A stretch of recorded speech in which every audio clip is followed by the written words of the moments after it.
Boa noite.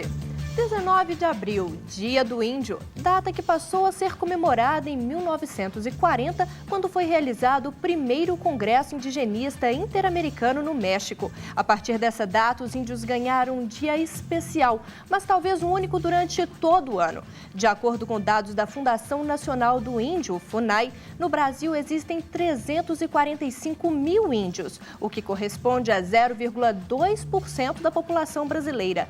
Como as questões indígenas são tratadas no Brasil e qual a relação dos índios com o meio ambiente? Segundo dados do IBGE, a população indígena tem aumentado 3% ao ano. Esse percentual representa quase o dobro da média anual brasileira, que é de 1,6%. Apesar de ser um dado cultural e social positivo, esse crescimento tem um outro lado: o aumento dos conflitos indígenas. Áreas para demarcação de reservas indígenas e unidades de conservação ambiental têm sido as mesmas, mas a ocupação das unidades pelos povos cuja história é mais associada à conservação da natureza, por vezes é vista como incompatível. Nesse início de milênio, os povos indígenas lutam para manter aquilo que defenderam a vida inteira, o tão sonhado desenvolvimento sustentável. O Ecolatina TV está no ar. Para falar sobre a questão indígena e meio ambiente, participa do programa o líder indígena Ailton Krenak. Ailton Krenak foi o fundador do Núcleo de Cultura Indígena. Participou do processo de elaboração da Constituição de 1988. Criou e dirigiu o Centro de Pesquisa Indígena e o Núcleo de Direitos Indígenas. Esteve à frente da Embaixada dos Povos da Floresta e, em 2004, ganhou um Prêmio Nacional de Direitos Humanos. Atualmente, Ailton Krenak é assessor para assuntos indígenas do governo do estado de Minas Gerais.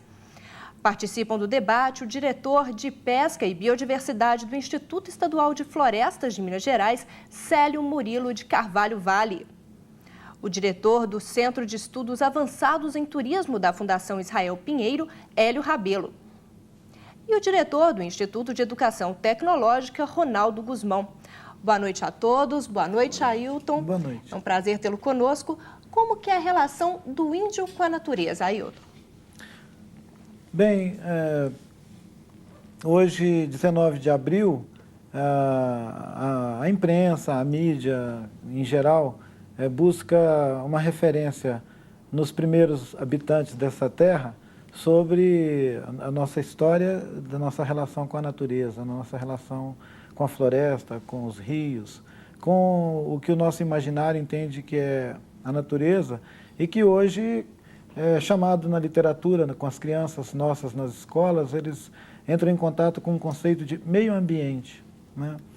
Para a cultura indígena, para o pensamento indígena, essa ideia do meio ambiente é uma abstração, porque nós somos natureza, nós somos água, nós somos terra, e nós temos uma interação com os corpos d'água, que são os rios, as montanhas, com todos os fenômenos da natureza, um contato que transcende a relação utilitária, né, que a cultura ocidental estabeleceu com a natureza, onde você toma a quantidade de água, você faz uma barragem, você faz os usos tecnológicos que você pode dos recursos da natureza, a aplicação, né, de tecnologia sobre esses recursos para transformar a natureza em bem, em utilidade, em dinheiro.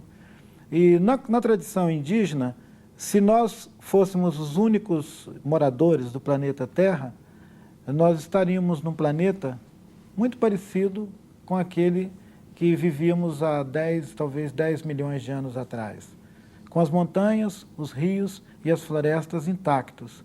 Isso deve ter alguma importância no tempo que nós vivemos hoje, quando nós conhecemos um relatório que a ONU divulgou agora no mês de março, onde anuncia a possibilidade de o planeta sofrer um colapso ambiental até o ano de 2070. Entre o colapso ambiental e o pensamento indígena de reverenciar a natureza, eu continuo mais fiel ao pensamento indígena do que ao pensamento ocidental, que usa a natureza e não tem a menor ideia do que vai acontecer no fim dessa estrada, né?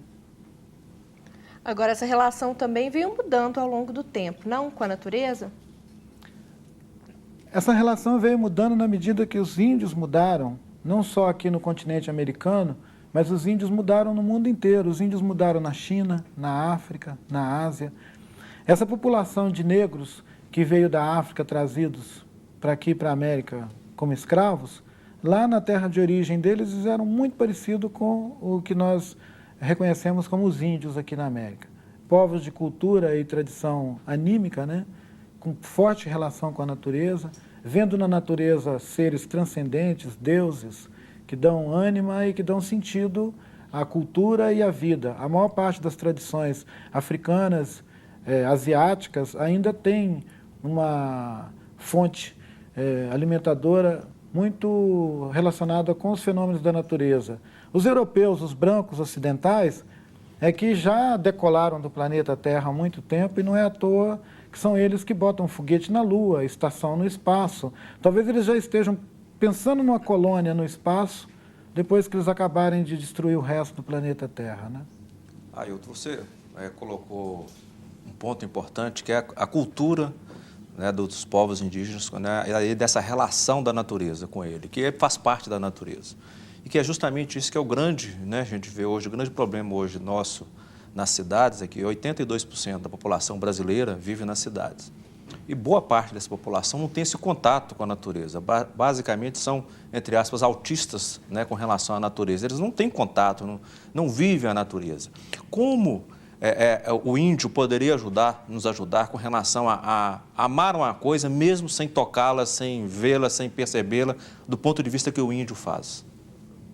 Bem, eu acredito que durante o século XX, digamos assim, né, segunda metade do século XX, nós ainda tínhamos uma mística indígena forte, né, apoiada na visão do índio como o filho da terra, né? O Marechal Rondon, os indigenistas, né, como os irmãos Vilas Boas, eles foram verdadeiros pregadores, né, dessa ideia dos índios como seres naturais, integrados profundamente nos ciclos da natureza, e isso eu acho que criou para a cultura brasileira em geral, né, para a nossa herança cultural como brasileiros, criou um acervo de ideias, um repertório de contos, de histórias, que as crianças nas escolas cultivam. Eu acho que há umas 2 gerações já nós temos as crianças cultivando de uma maneira profunda o imaginário indígena através das histórias, através daquilo que são chamadas lendas. Todas as crianças urbanas que vivem nas escolinhas desde os 3, 4 meses de idade, eles já entram em contato com uma visão indígena, por exemplo, da onça, né, dos seres mágicos, do tamanduá, do jabuti. O professor Célio mesmo, nos últimos 2, 3 anos, ele tem se dedicado a trabalhar um conjunto de textos onde ele relaciona a informação, né, dos biólogos, dos naturalistas, dos botânicos, dos zoólogos, com o conhecimento também dos povos tradicionais, interpretando, por exemplo, o simbolismo que tem a onça, o simbolismo que tem o tamanduá, que tem os animais da nossa fauna, e que são também seres míticos. Eles aparecem nas nossas histórias como seres mágicos, que têm poder, né? Eu queria te fazer uma pergunta. Índio não é bicho. E isso que você falou aí nós achamos que índio é bicho, que só tem instinto. O índio é tão gente como nós. Nós já fomos índio, né? Na Idade da Pedra, quando o homem usava flecha e tal, nós éramos o que os índios da Amazônia são hoje. Então, índio é gente. Se ele é gente, ele sofre ele quer ter tecnologia, quer melhorar, quer progredir, quer vencer a doença, não é aquela coisa que você cerca para os turistas ver. Isso eu tenho horror desse tipo. E outra coisa que eu não gosto, Dailton, em geral se usa a palavra parente só para os índios. Eu costumo dizer que parentes são todos nós, que morremos nessa terrinha e não queremos que ela vire uma laranja chupada, você falou bom aí, que depois a gente joga fora e vão para as estrelas. Isso não tem saída, não. Se nós chuparmos essa laranja aqui e ficar sequinha, duvido a gente mandar alguém para a Lua ou para o espaço de uma maneira decente. Eu acho que não vai. Então, o que eu queria te perguntar é exatamente isso. Como era uma população pequena de índio, usava os recursos naturais de uma maneira muito simples, não é isso? Uma agricultura mais orgânica, sim. A própria vestimenta era muito mais simples. A nossa roupa, a energia que nós gastamos hoje é tão absurda que a Terra não vai dar conta, o nosso automóvel, etc. Então, por outro lado, a gente não pode querer que os índios continuem sem poder lucrar um pouco disso tudo que está acontecendo, usar a inteligência dele. Nós tiramos deles um colosso de bens, né? A mandioca, os bichos. Eu, às vezes, fico meio chateado porque a gente coloca, já te falei isso uma vez, né? A gente coloca os índios só na parte artística, esquecemos que nós devemos uma tecnologia enorme a esses índios. Então, esse eu queria saber como a gente podia ter essa relação melhor. Progresso e conservação da tradição, da mensagem. Eu acho que é muito mais uma mensagem. Bem, nós sabemos, né, que tem uma vontade natural e a tendência futura é que as pessoas de origem indígena, aqui no Brasil e em outras regiões do mundo, vão estar cada vez mais incorporando tecnologias e valores dessa civilização global que nós integramos hoje. Mas também, professor, eu creio que seria muito importante que fosse assegurado que aquelas comunidades indígenas que decidissem que não querem essa adesão automática ao Ocidente, a esses modelos de consumo e de predação da natureza, que fosse respeitado o direito dessas populações. E eu diria que no Brasil hoje, a maior parte das populações indígenas que vivem em regiões preservadas da Amazônia, elas querem se manter equidistante desse processo de urbanização e de incorporação da natureza como patrimônio, né, como recurso que pode ser transformado em dinheiro. E isso não tem sido respeitado.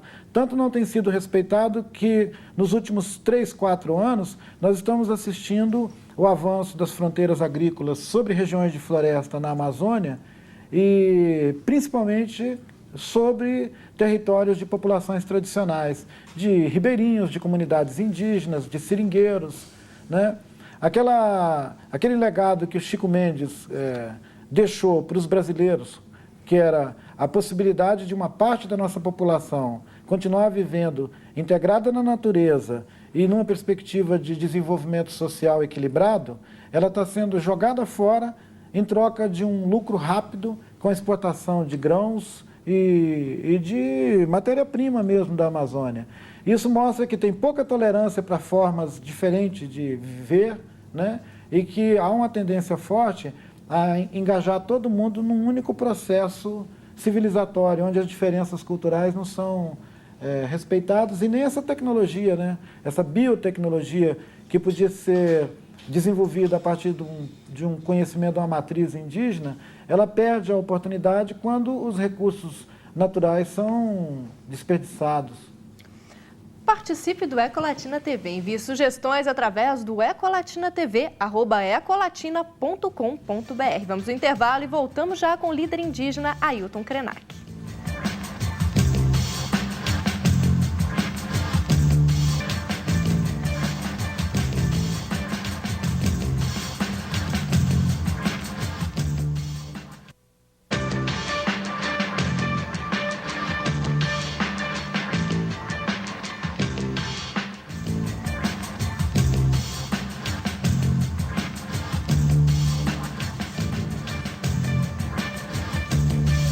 Voltamos com a Ecolatina TV. O tema de hoje é a questão indígena e o meio ambiente. Nosso convidado é o líder indígena Ailton Krenak.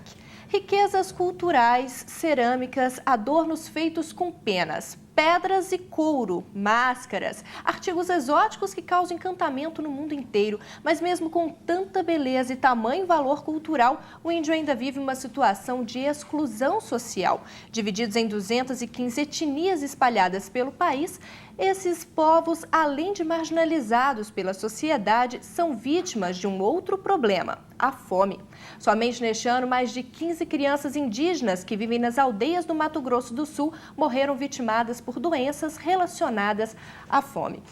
Ailton, tantas mortes em tão pouco tempo. Isso serve de alerta para o futuro dos índios no Brasil?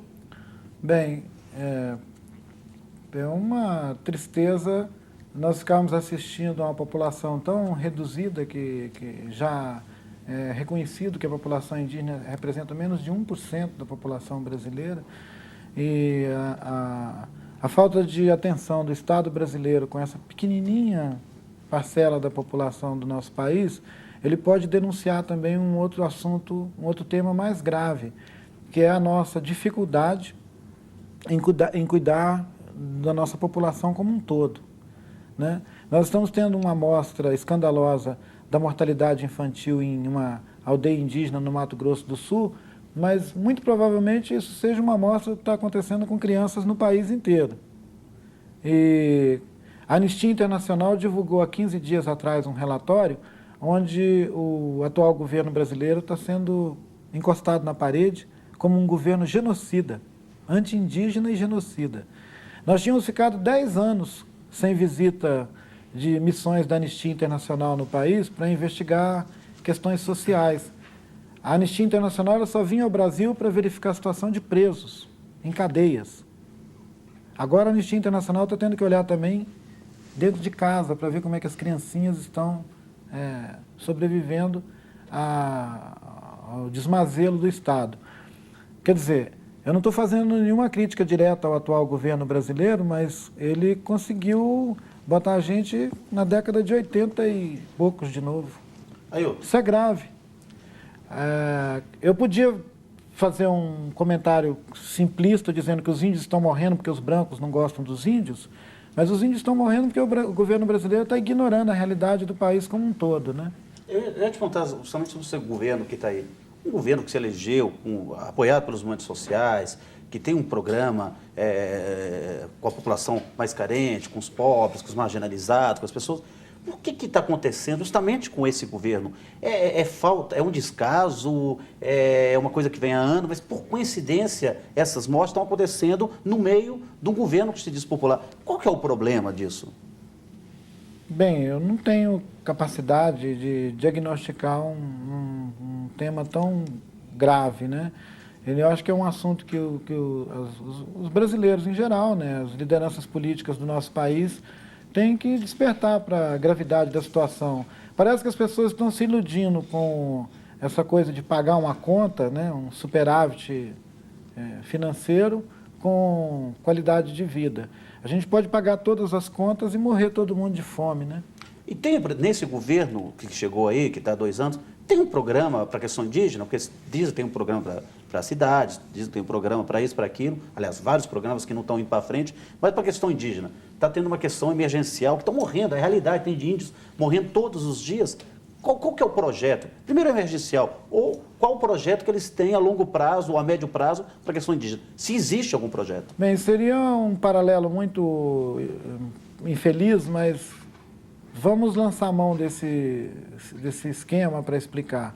O governo do estado de São Paulo, ele tomou uma decisão de demitir 1.700 funcionários de uma fundação do bem-estar do menor, que é a FEBEM, e que todo mundo sabe que é uma agência que não tem sentido nenhum, né? Ela age contra o interesse das crianças e pratica todo tipo de absurdo. E nós chegamos numa situação histórica em que a Fundação Nacional do Índio, a FUNAI, que deveria ser a agência do Estado, que estabelece, né, as políticas de governo para a população indígena, ela também passou a ser uma agência que age contra os índios, depreda os territórios indígenas e depreda a vida indígena. Enquanto o governo brasileiro não tiver coragem de abordar esse assunto, né, e a semelhança do que estão fazendo com a FEBEM, extinguir essa agência e criar uma política transparente e com a participação direta da população indígena, como o professor Célio diz, os índios não são crianças, né? E naturalizar os índios também como se fosse parte da natureza e botar a gente num zoológico é uma visão historicamente ultrapassada e o Estado brasileiro insiste nisso, mantendo uma agência chamada Fundação Nacional do Índio, né? Como se fosse a Fundação Zoobotânica. Então eu acho que um governo como o atual, ele deveria, até por capacidade de autocrítica mesmo, extinguir essa agência e chamar pessoas indígenas que, a semelhança da minha experiência, tem outros, tem centenas de pessoas indígenas, homens e mulheres indígenas, hoje que são sociólogos, que são professores, que são médicos, que são advogados, e que poderiam, inclusive, administrar uma agência do Estado para tratar do interesse dos índios, já que a questão é tratada de uma maneira tão segregada, né, tão assim, compartimentada, que deixem os índios cuidarem dos índios. Por que nós temos 2.000, 3.000 funcionários públicos supostamente cuidando dos índios e despendendo um orçamento de 97 milhões, que é comparativamente uma miséria, mas tem um orçamento de 97 milhões ao ano, que eles gastam pagando aluguel de escritório e funcionários e administração e supostamente para atender uma população de 350 mil pessoas indígenas. Eu costumo brincar dizendo que seria mais fácil hospedar todos os índios num 5 estrelas e pagar as diárias para os índios do que ficar pagando esses funcionários no Brasil inteiro. Agora, Ailton, é de se espantar que essas mortes lá no Mato Grosso do Sul tenham acontecido num local em que mais produz e exporta grãos, né, do Brasil. Mas é o lugar que mais produz e exporta grãos à custa do roubo descarado dos territórios Kaiowá, Guarani, Terena e Caduel. O Pantanal, ele é um território indígena. Os gaúchos, os paranaenses, pelo que eu saiba, não nasceram no Mato Grosso. Pela própria identificação, gaúcho é no Rio Grande do Sul, né? Catarinense, paranaense, não é no Pantanal. Então, se essa gente foi para o Mato Grosso e transformou aquilo numa grande plantação de soja e de gado, é natural que os nativos de lá comecem a morrer de fome. É uma equação simples. Se você põe um monte de gaúchos, de paranaense, de catarinense para ocupar o Mato Grosso do Sul, os nativos do Mato Grosso do Sul ou vão subir nas árvores ou vão descer para buscar um outro lugar. Nós temos uma questão absurda no Brasil, que é estimular que os gaúchos, que o pessoal do sul do Brasil ocupe a Amazônia, ocupe o Pantanal, ocupe o Cerrado. E nós fazemos isso sacrificando as comunidades tradicionais que vivem nessas regiões. Pode perguntar, Sérgio. O Ailton, você trocou aí um problema, para mim, extremamente grave. Você falou o seguinte, que adianta nós pagarmos nossa dívida externa a troco da vida do brasileiro? Eu não estou falando não pagar, né? Por exemplo, eu sou um cidadão, se eu devo ao banco, eu vou no banco, discuto com o banco, mas não vou tirar a comida de meu filho. Eu vou acertar, e o banco acaba entendendo, se a gente... Eu fico muito preocupado com isso. A tecnologia da agricultura nos permite aumentar a produtividade enorme nos mesmos espaços. E nós estamos invadindo um espaço que nós não podemos invadir, no Mato Grosso, né? Eu fico muito preocupado com isso. Eu acho que o governo fica num beco sem saída. Porque eu tenho que pagar a dívida, então deixa as pessoas morrendo, aí culpa o passado, né? A história passada, mas não toma nenhuma decisão para o futuro. Isso aqui eu não sei como dizer a sua opinião nisso aí. Bem, existe um instrumento que hoje nós que lidamos com a gestão de territórios, né, e de recursos naturais, nós trabalhamos com um instrumento que chama diagnóstico, né, um plano diretor, né, uma destinação, né, dos recursos naturais. Qual o problema do Ministério do Meio Ambiente, o IBAMA e as agências ambientalistas brasileiras estabelecer prioridades e determinar as áreas que podem ser ocupadas pelas fronteiras agrícolas e as áreas que devem ser efetivamente preservadas? É vontade política, é uma decisão do governo. O governo do Peru agora recentemente criou na fronteira do Brasil, lá em cima com o Acre e com Amazonas, ele criou uma das maiores áreas de preservação de florestas na América Latina. Ele tomou a decisão de que aquela região de fronteira vai ser preservada. Por que o Brasil também não estabelece fronteiras internas e diga, isso aqui vai ser preservado? Participe do Ecolatina TV. Envie sugestões através do ecolatinatv@ecolatina.com.br. Vamos a um rápido intervalo e voltamos já.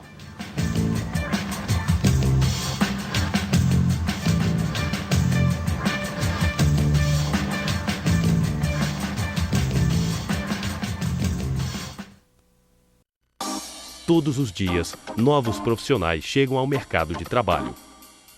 Você já sabe onde quer chegar e que, para isso, é preciso conhecimento. Conhecimento naquilo que você escolheu, no que sabe fazer. E quem sabe o que quer, faz IETEC. Há 18 anos, uma referência na formação profissional nas áreas tecnológica e ambiental, com cursos totalmente práticos e instrutores experientes. IETEC. Ensina quem sabe fazer.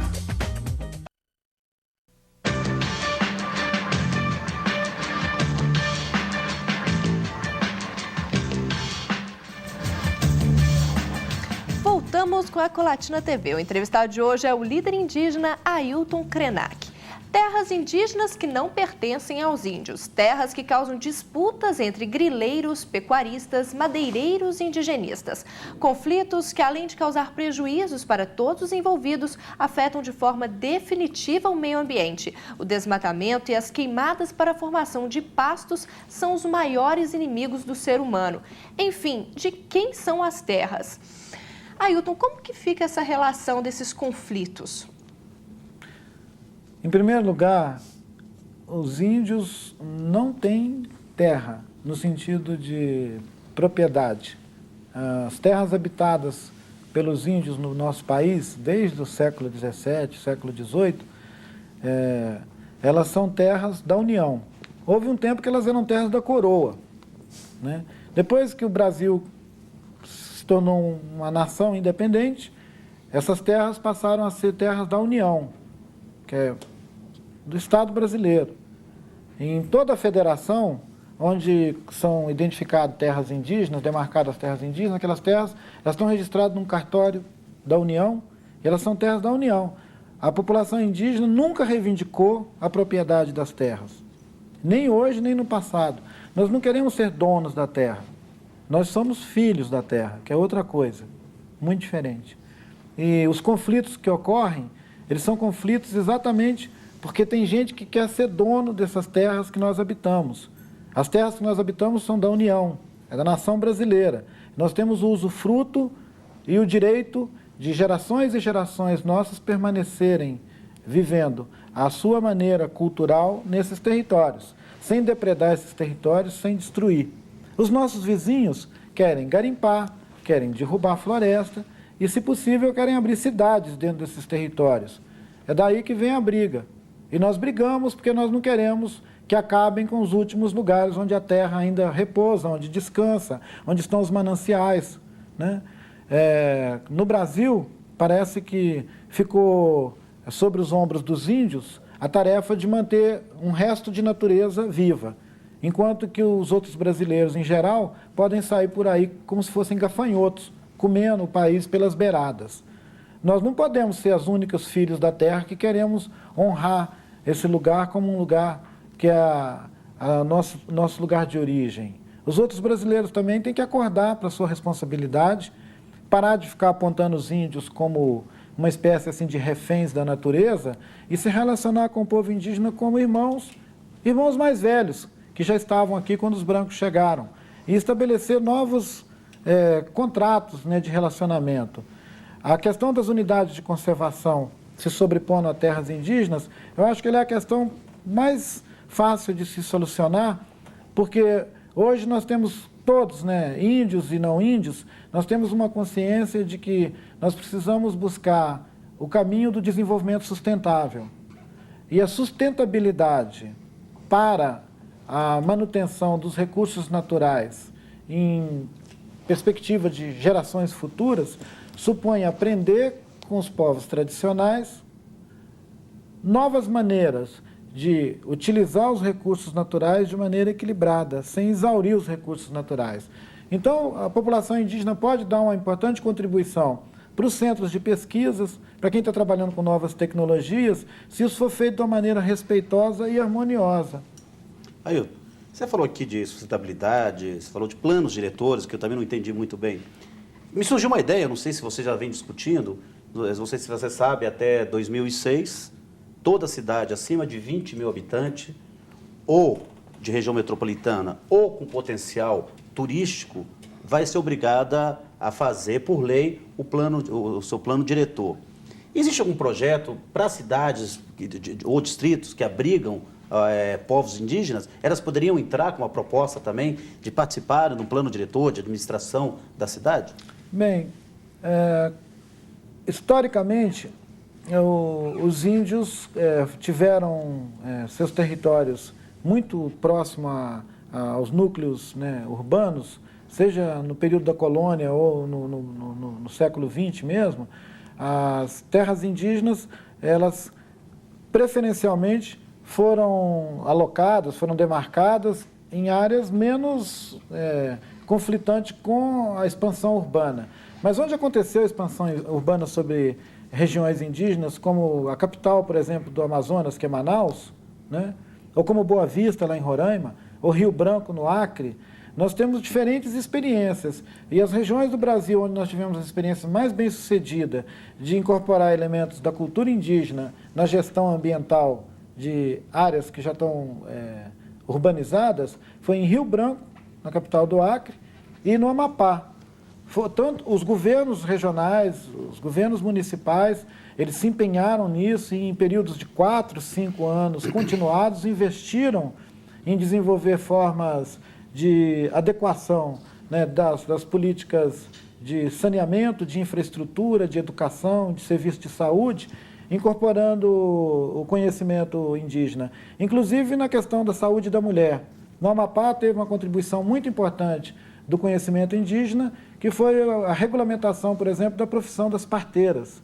Ao invés das parteiras serem discriminadas, né, e jogadas como uma prática do passado, elas foram habilitadas por equipes de saúde e foram incorporadas como um dos segmentos, né, dos quadros de servidores da saúde, trabalhando com a população, o que fez cair o índice de mortalidade infantil, de melhorar a qualidade da saúde das mães, né, no período das crianças de 0 a 5 anos de idade, acompanhando as mães.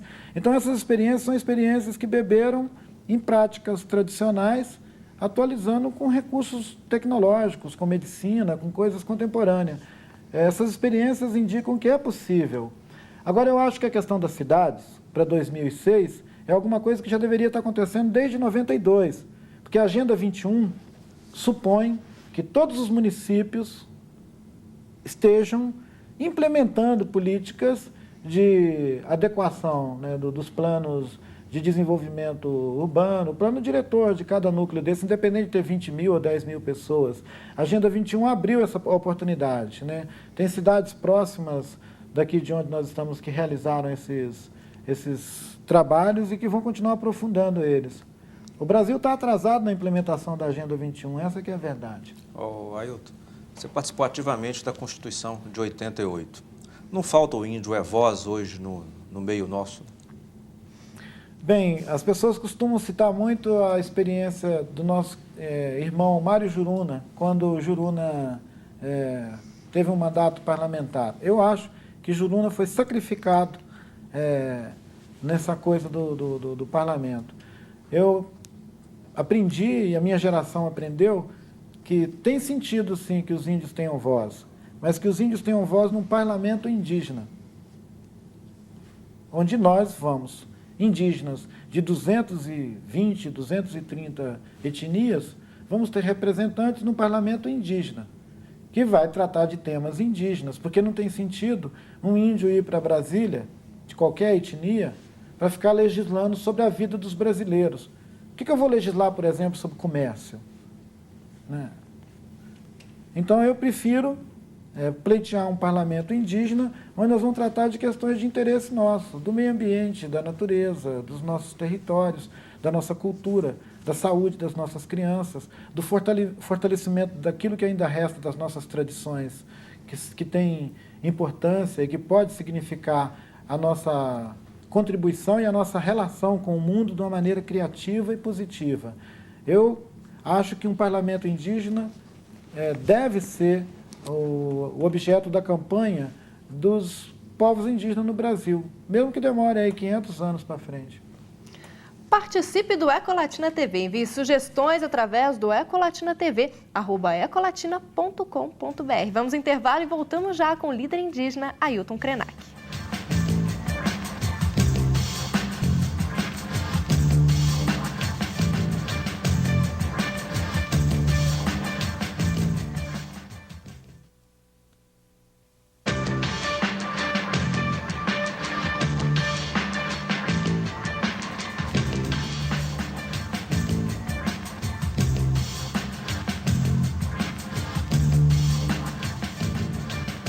Voltamos com a Ecolatina TV. O tema de hoje é a questão indígena e o meio ambiente. Os problemas enfrentados pelos índios são diversos, até mesmo os conhecimentos sobre os recursos naturais antes pertencentes a esses povos são alvos da biopirataria. Mas o que é feito para gerar o desenvolvimento e buscar a inclusão social dos indígenas? Será possível a curto prazo vencer o desafio e promover o desenvolvimento sustentável através da educação? Ailton, a educação seria a chave para o sucesso? Bem, durante muito tempo, a educação como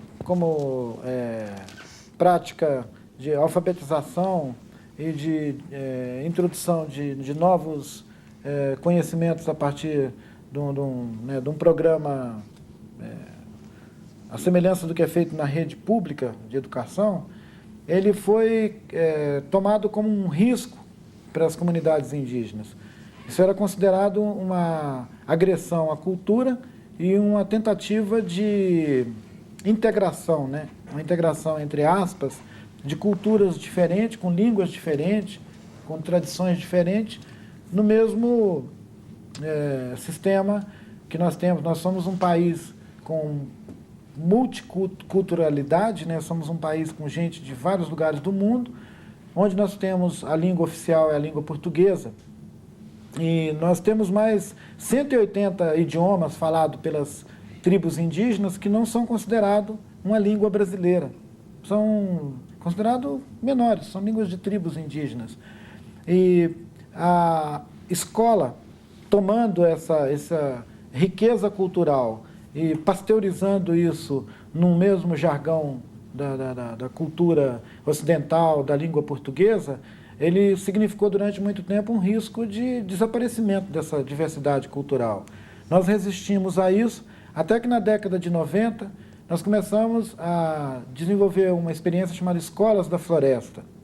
E a partir dessas experiências das Escolas da Floresta, aqui no nosso estado, nós iniciamos um programa de criação das escolas em aldeia indígena, primeiro capacitando professores de cada uma dessas aldeias, jovens de cada uma dessas aldeias, para que eles possam ser os professores dentro da sua cultura.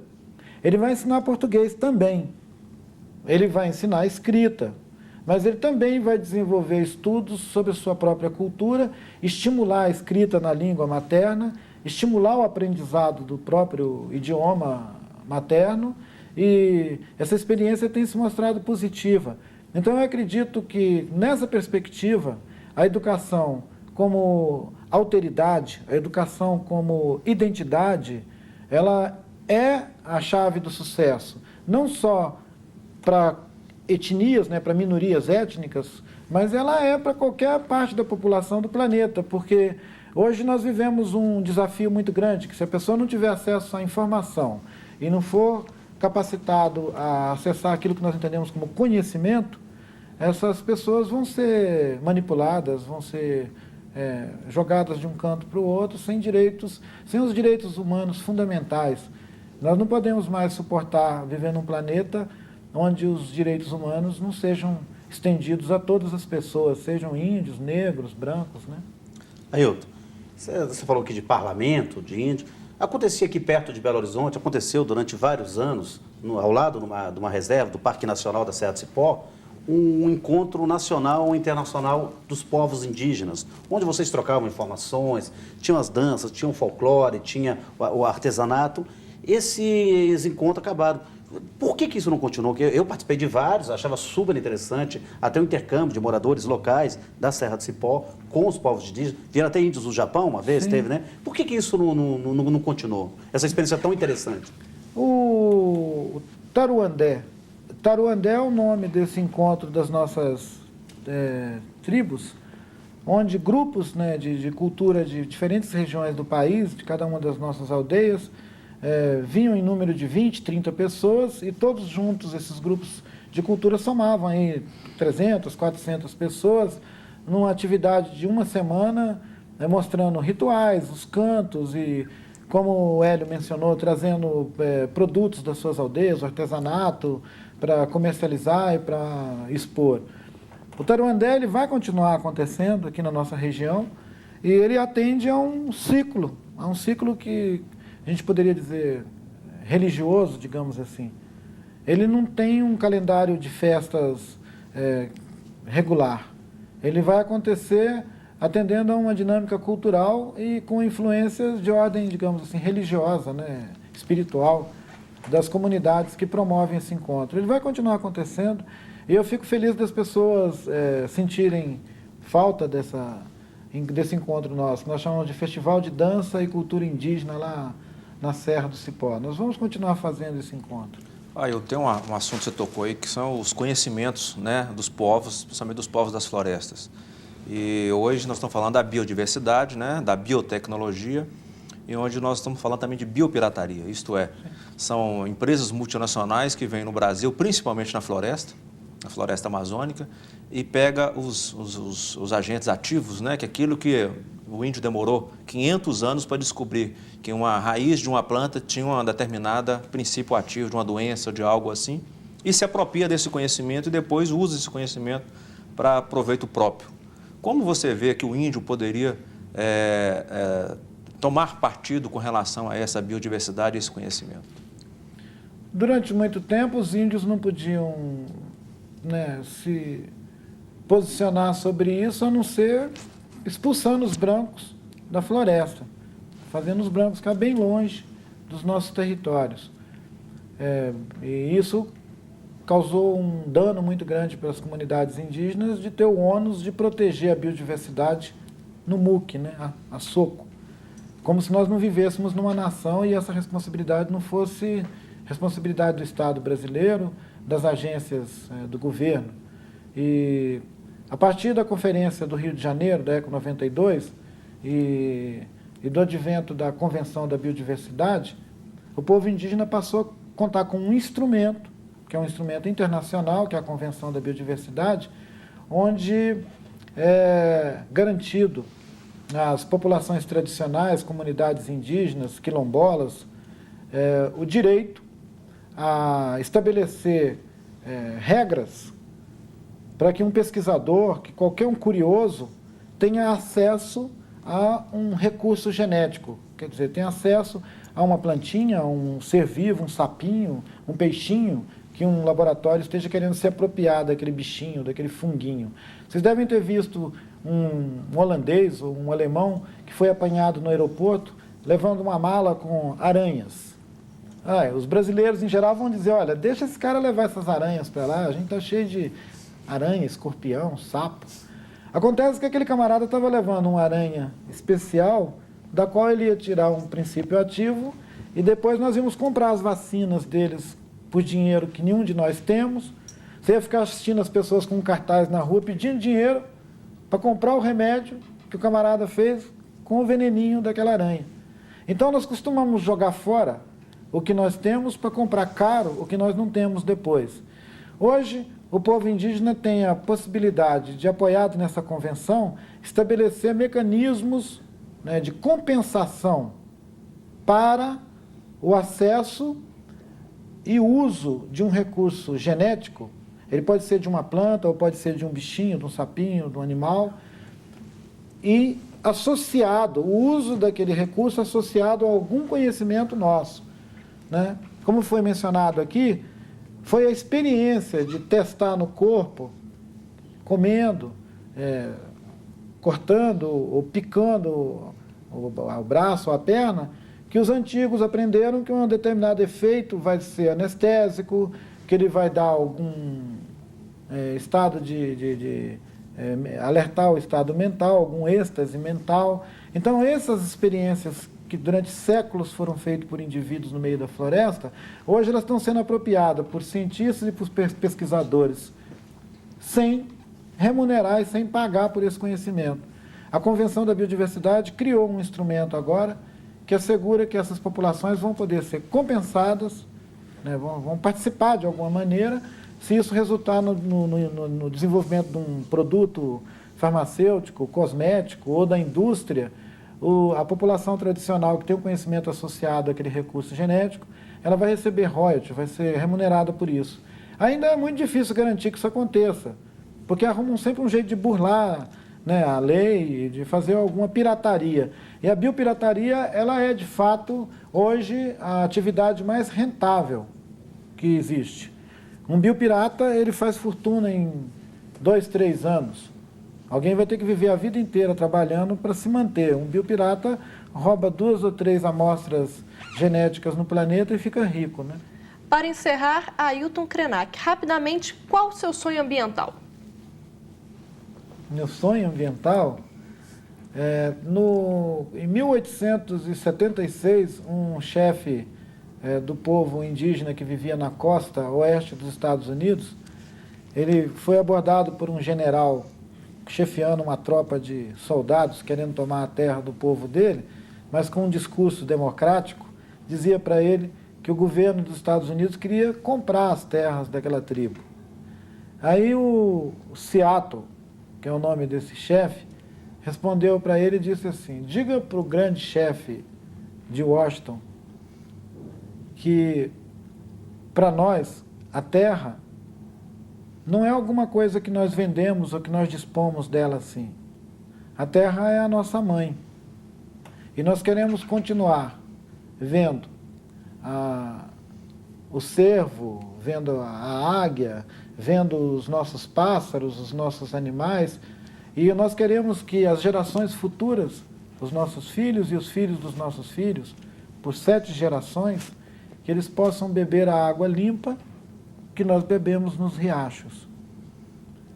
E esse é o meu sonho ambiental. Agradecemos ao diretor de Pesca e Biodiversidade do Instituto Estadual de Florestas de Minas Gerais, Célio Murilo Carvalho Vale, ao diretor do Centro de Estudos Avançados em Turismo da Fundação Israel Pinheiro, Hélio Rabelo, ao diretor do Instituto de Educação Tecnológica, Ronaldo Guzmão, ao assessor para assuntos indígenas do Governo do Estado de Minas Gerais, Ailton Krenak. E a você que acompanhou essa edição do Ecolatina TV. Contamos com sua audiência sempre às terças-feiras, às 10 horas da noite. O programa é representado no domingo, às 8 horas da noite. Até lá!